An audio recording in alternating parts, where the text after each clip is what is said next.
வாக்யஜ்ஞேன கல்பதாம்.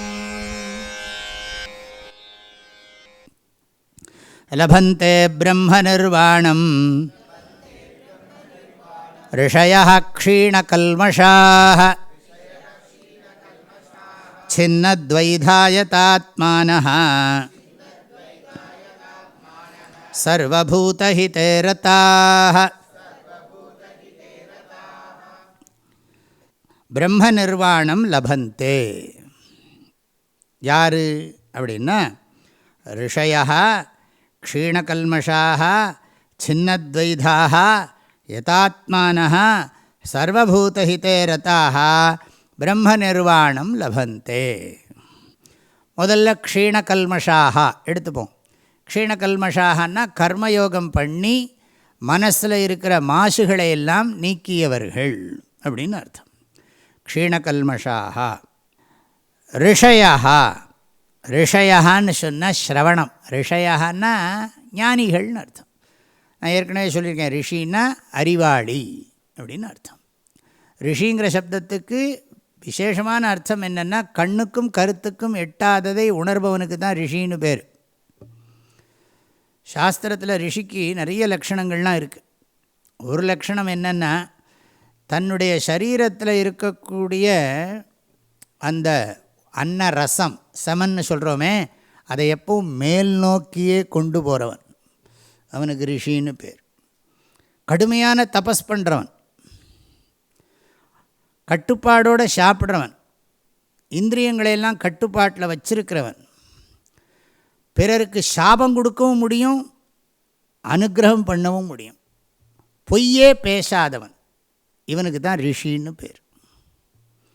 ஊர்த்வரேதாக தபஸ்யோக்ரஹ நியதாசீச்ச சம்யமி சாப அனுகிரகயோஹோ சக்தः சத்யசந்தோ பவேத் ரிஷிஹி அப்படின்னு ரிஷிக்கு லக்ஷணம் பண்ணுற ஸ்லோகம் சொல்லுகிறது. ரிஷின்னு சொன்னால் இந்த ரிஷித்வம் இது ஒரு இஎஸ்பி மாதிரி, ஒரு ஸ்பெஷல் பவர்ஸ். சாதாரண ஜனங்களுக்கெல்லாம் விளங்காது.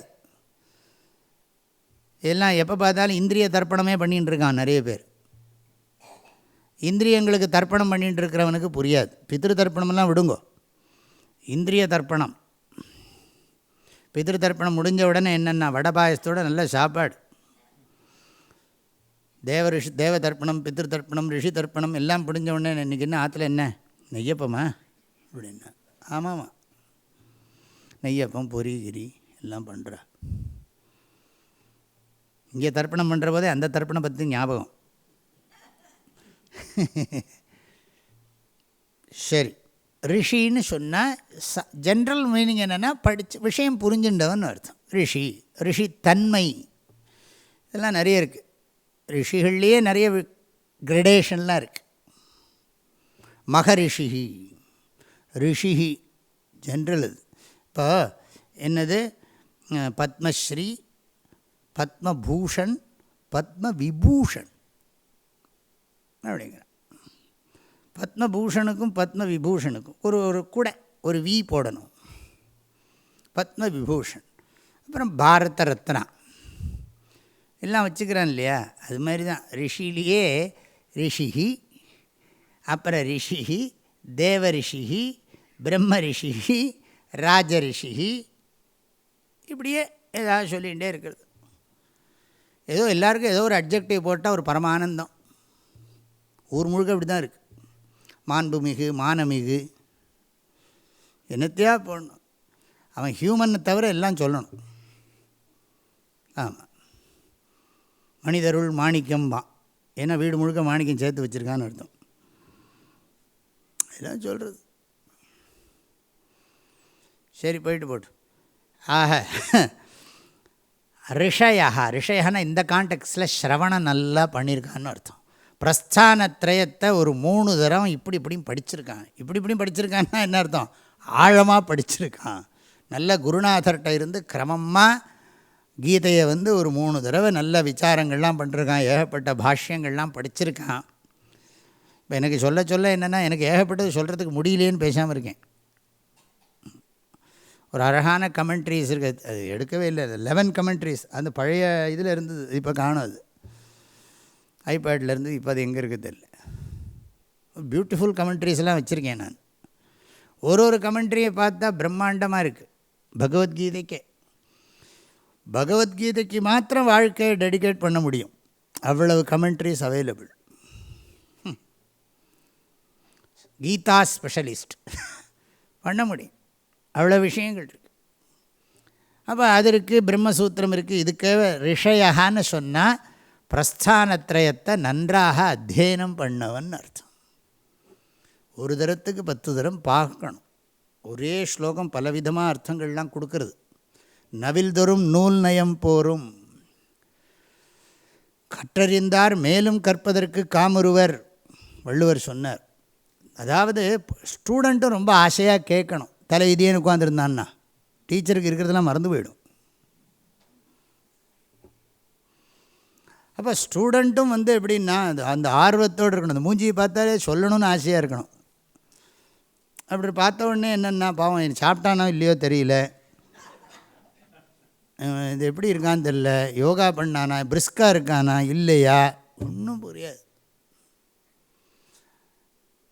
அப்போ என்ன ஆகும்னா, சரிப்பா ததாஸ்து போயிட்டு வா, முடிஞ்சது. புரியணுமே. தாம் இன்புறுவது உலகின்புறக் கண்டு காமுருவர் கற்றறிந்தார்னர். நாம் சந்தோஷமாக சொல்கிறத பார்த்து ஜனங்கள்லாம் சந்தோஷப்பட்டா இன்னும் படித்து சொல்லணும்னு டீச்சருக்கு ஆசை வருமா? இருக்கிற ஆசையும் போயிடக்கூடாது. அதனால் இவர் சொல்கிறார், காளிதாசர் சொல்கிறார், பகவானே நான் உங்கள்கிட்ட ரொம்ப ஆழமாக ஒரு பிரார்த்தனை பண்ணிக்கிறேங்கிறார். என்னதுன்னா, இந்த ரசிகனாக இல்லாதவன் முன்னால் கவி சொல்கிற தலையெழுத்தை எனக்கு எழுதிவிடாது. ஏன்னா இருந்திருக்குத்தானே போய் சொல்கிறார் அவர். ரசிகேஷு கவித்துவ நிவேதனம் சிரசி மாலிக மாலிக மாலிக 3 தடவை சொல்கிறார். ரசிகத்தன்மை இல்லாதவனுக்கு முன்னால் கவி சொல்கிற தலையெழுத்தை எழுதாதே எழுதாதே எழுதாது. நீலகண்ட தீட்சிதர் சொல்லுவார், நான் படித்த வேதாந்தமெல்லாம் ராஜா தூங்கிறதுக்கு தான் யூஸ் ஆகுதுங்கிறார். ராஜா ராத்திரி கேட்பாராம். திருமல் நாயக்கரோட மந்திரி அவர். இதிலிருந்து திருமல் நாயக்கரை பற்றியும் தெரியுது. அவர் ராத்திரி தூங்குறப்போ சொல்லுங்கோ வேதாந்தம். அது சுஷுப்தி அவஸ்தை இருக்கோ இல்லையோன்னு, அது என்ன அவஸ்தை இருக்கோ அதில் தான் இருக்கையா.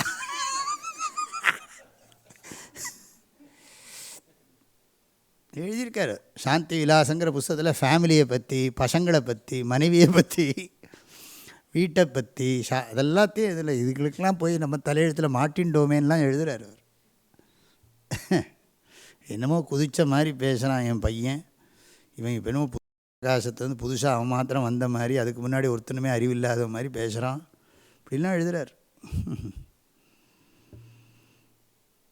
சாந்தி விலாசகான்னு பேர் அந்த புஸ்தகத்துக்கு. நீலகண்ட தீட்சிதர் அப்பைய தீட்சிதருடைய அண்ணா பேரன். அப்பைய தீட்சிதர் மாதிரி ஒரு கிரந்த கர்த்தாவை பார்க்க முடியாது. அதெல்லாம் விஷயம் டைம் ஆகிடும். ரிஷயான்னா ஸ்ரவணம் நல்லா பண்ணியிருக்கான்னு அர்த்தம். குருக்கிட்ட இருந்து எனைத்தானும் நல்லவை கேட்க. அதனால் நிறைய கேட்டு பகுஸ்ருதான்னு பேர். ஒரு ஸ்லோகம் இருக்குது சாஸ்திரத்தில், பகுபியா ஸ்ரோதவியம் பகுதா ஸ்ரோதவியம். நிறைய பேர்கிட்டருந்து கேட்கணும், நிறைய தடவை கேட்கணும். இப்போ எனக்கு ஒரு மாதிரி சொல்ல தெரியும், இன்னொரு சுவாமிக்கு வேறு விதமாக டீச் பண்ண தெரியும். கேட்குறது தானே எல்லார்ட்டையும். நம்ம சம்பிரதாயத்தில் ஒரு மகாத்மா இன்னொரு மகாத்மா சொல்கிறத சந்தோஷமாக கேட்பார். நீர் சொல்கிறது அப்படி இப்படின்னா தோஷமெல்லாம் உண்மையான மகாத்மா சொல்ல மாட்டார்.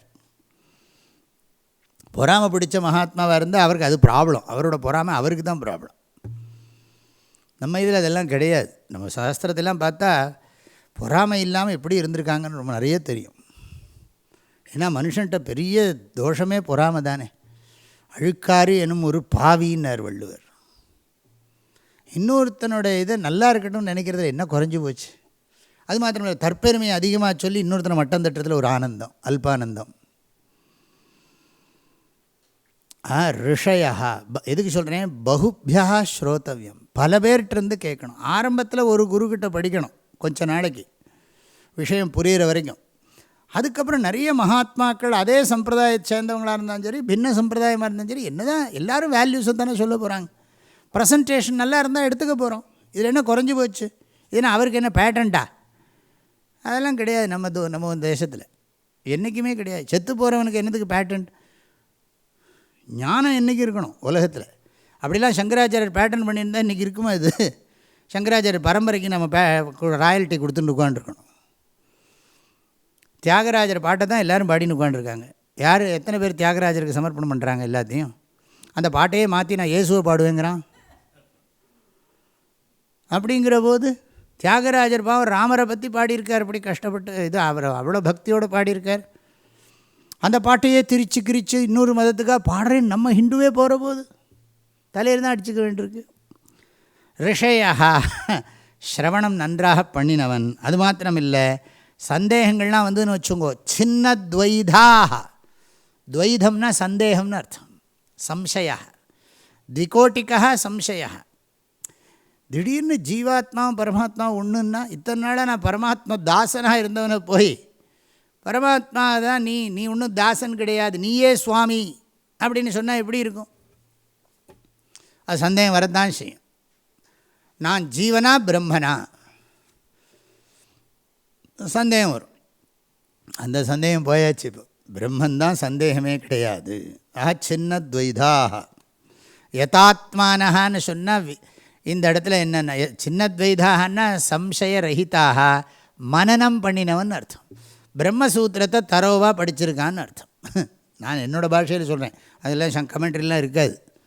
ஏன்னா சந்தேகம் போகணும்னா சங்கர பாஷ்யம் பிரம்மசூத்திரத்தோட அர்த்தம் படிக்கணும். ஏன்னா ஜீவலக்ஷணம் டாப்பிக்கெல்லாம் பெருசு, அங்கே தான் நிறைய இதெல்லாம் சொல்லப்படுறது. அதுக்கு தான் வாழ்க்கை, சன்னியாசமே அதுக்கு தானே. இதை படிக்கிறதுக்காக தானே துறவு வாழ்க்கை. யதாத்மானஹான்னு சொன்னால் இந்த இடத்துல நிதித்தியாசனம் பண்ணி அதை தன்மயமாக்கி கொண்டவன் அர்த்தம். யதாத்மானஹா மனசில் அகம் பிரம்மாஸ்மிங்கிற ஞானத்தை ஆழமாக பதித்து கொண்டவன், தியானம் செய்து அடுத்த அத்தியாயத்தில் சொல்லப்பட்ட தியானத்தை நன்றாக பண்ணி தன் மனதில் ஆழமாக பதித்து கொண்டவன். அது மாத்திரமில்லை, நல்ல குணங்கள் நிறைந்தவன். சர்வபூத ஹிதே ரதாக, அனைத்து சரீரங்களிலும் இருக்கக்கூடியவர்களுக்கு, ஜீவர்களுக்கு நன்மை செய்வதில் மகிழ்ச்சி அடைபவன். ரதாக, ரதா பன்மையில் போட்டிருக்கார். ரிஷயா எல்லாம் பகுவச்சனம், ப்ளூரல். அதனால் நிறைய பேர்னு அர்த்தம். க்ஷீணகல்மஷாக அப்படின்னா கர்மயோகினா, ரிஷயான்னா ஸ்ரவணம் செய்தவர்கள், சின்னத்வைதாகனா மனனம் செய்தவர்கள், யதாத்மானஹான்னா நிதித்தியாசனம் பண்ணியவர்கள், கேட்டல் சிந்தித்தல் தெளிதலை நன்கு செய்தவர்கள். அதுக்கு முன்னாடியே அதை போட்டுக்கணும். க்ஷீணகல்மஷாக்கு பக்கத்திலே போட்டுக்க வேண்டியது என்ன தெரியுமோ? சர்வபூத ஹிதே ரதாக. அது ஒரு சந்தோஷம், ஆனந்தம். எல்லாரும் நல்லா இருக்கணும். லோகா சமஸ்தா சுகினோ பவந்து, பகைவனுக்கு அருள்வாய் நன்னெஞ்சே அப்படிங்கிறது ஒரு உயர்ந்த குணம். இந்த சர்வபூத ஹிதே ரதாகங்கிறதுலையே ஆல் வேல்யூஸ் ஆர் இன்க்ளூடட். தெய்வ குணங்கள் கிருஷ்ணர் சொல்ல போகிறார் 16ஆம் அத்தியாயத்தில். தெய்வாசுர சம்பத்துன்னு சொல்ல போகிறார். தெய்வீ சம்பதா, தெய்வீ சம்பத்து உடையவர்கள், தெய்வீ சம்பத் சம்பன்னாக, தெய்வீ சம்பத்தை நன்றாக அடைந்தவர்கள். இந்த சர்வபூத ஹிதே ரதாங்கிறது ஆல் வேல்யூஸை குறிக்கிறது. சர்வே சத்குணாக, ஏன்னா அதெல்லாம் சேர்ந்தது தான் அதில். கிருஷ்ணர் இதை அடிக்கடி சொல்கிறார். சர்வபூத ஹிதே ரதாக நிர்வைர சர்வபூதேஷு அத்வேஷ்டா சர்வபூதானாம், அடிக்கடி கீதையில் வருது. ஆக எல்லோரிடத்திலையும் எல்லாரையும் அன்போடு நேசிக்கிறவன், தூய அன்போடு நேசிக்கிறவன், எந்த எதிர்பார்ப்பும் இல்லாமல் நேசிக்கிறவன். அதனால் அவர்களுக்கு நன்மை செய்கிற. அதான் எல்லாராலையும் நம்மளால் ஃபிசிக்கலாக அத்தனை பேருக்கும் பண்ண முடியாது. ஊரில் எத்தனை ஏழை இருக்காங்க, எத்தனை பேர் படித்தவன் படிக்காதவன் நமக்கு தெரியாது. நம்மளால் அதுக்கு முடியவும் முடியாது. நமக்கு லிமிட்டேஷன்ஸ் நிறைய இருக்குது. ஆகினால் நம்ம என்ன பண்ணணும்? நல்லா அவங்களுக்காக பிரார்த்தனை பண்ணணும். ஆசிரமத்துக்கே ப்ரேயருக்கு வராதவங்களுக்கு என்ன பண்ணுறோன்னா, கடவுளே அவனுக்கு எந்த ஜென்மாவிலையாவது நல்ல புத்தியை கொடு, இந்த ஜென்மாவிலேயே கொடுக்குறியோ இல்லையோ எந்த ஜென்மாவிலையாவது நல்ல புத்தியை கொடுங்க அவங்களுக்கு. ஏன்னா அவங்களுக்கு இதோட வேல்யூ தெரியறதில்லை. நம்ம என்ன பண்ணுறோம்னா, இங்கே வர்றவன் வந்து ஒழுங்காக வேலை செய்கிறானோ இல்லையோ, அவனுக்கு அவங்க எல்லாரிடத்துல எல்லா ஊரில் இருக்கிற அத்தனை பேர், அவங்க குடும்பம், குழந்தைகள், அவங்க சொந்தக்காரங்க எல்லோரும் நல்லா இருக்கணும் நான் நினச்சா என்ன குறைஞ்சா போயிடுவேன். பண்ண பண்ண நமக்கு நல்லது, அந்த எண்ணம் வளரணும். சர்வபூதஹிதே ரதாக. அவ்வளோதான், முடிஞ்சு போயிடுது. பிரம்ம நிர்வாணம் லபந்தே. 3 ஸ்லோகத்தில் பிரம்ம நிர்வாணம்னு வரப்போகிறது. பிரம்ம நிர்வாணம் லபந்தேன்னு அர்த்தம், அவர்கள் கடைசியில் நீங்கள் சர்வபூதஹிதே ரதாகவே ஜீவன் முக்தியாக போட்டுக்கலாம். ஜீவன் முக்தி அடைந்து பிரம்ம நிர்வாணம் லபந்தே, பிரம்ம நிர்வாணத்தை மோட்சத்தை அடைகிறார்கள்.